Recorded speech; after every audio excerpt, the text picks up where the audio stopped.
4%? Нешто на тоа. Ја мислев малце повеќе, дека сме GDP. 30% идеме. Не од буџетот, од GDP. Од GDP. Да.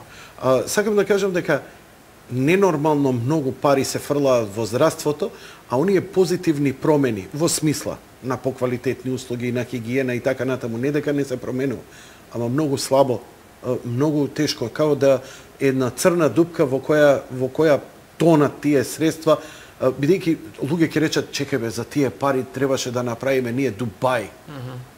Не е така. Не е така. Буџетот на Фондот за здравство на Словенија, кој што отприлike исто како Македонија, така? Е 2 милиарди евра. Нашиот е 400 милиони.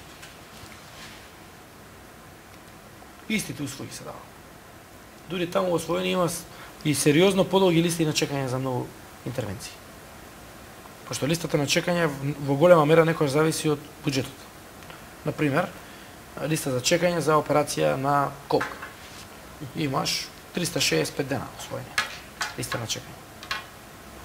Во Македонија има 3 месеци. Има разлика сериозно. А се гледа аутпутот.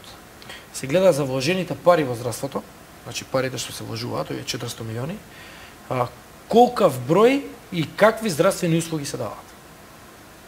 А бога ми кај нас се даваат сите скоро здравствени услуги. Сега почнавме кардиохирургија државна. Неонатална кардиохирургија. Тоа се кардиохируршки интервенции на бебиња. По 40 дена бебиња, по 2 месеци, 3 месеци. Значи, сериозно скапи и високо софистицирани услуги. Сериозно го зголемивме бројот на трансплантации. Сме 9-та земја во свет пер капита по број на трансплантации од жив донор годишно. 9-та во свет. Рапиден скок направивме. Почнавме трансплантации од кадавер во Македонија. Тоа значи од лице во мозочна смрт.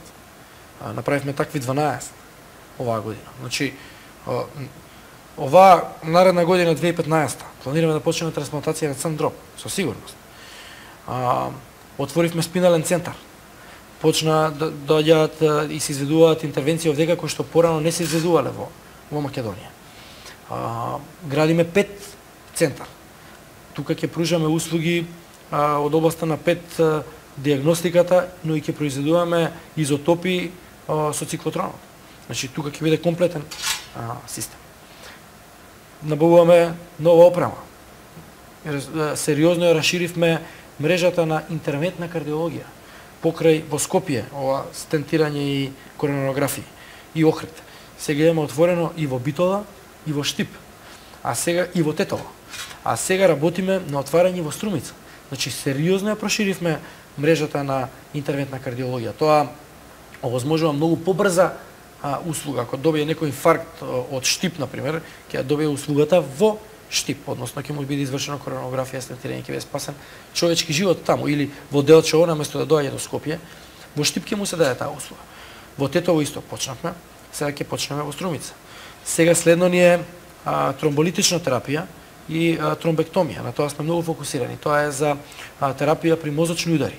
Има огромен број на мозочни удари во Република Македонија, кои што во минатото само се лечат последиците или се третираат последиците од мозочен удар. Идејата е сега да се обидеме со оваа нова терапија која што ја има и со новите техники и методи во медицината да се лечат, да се обидеме да се излекуваат тие пациенти, а не да бидат врзани за постела, во кома, неподвижни и така натаму. Тоа се процедури кои што се високо напредни, кои што имаме обврска да ги воведеме.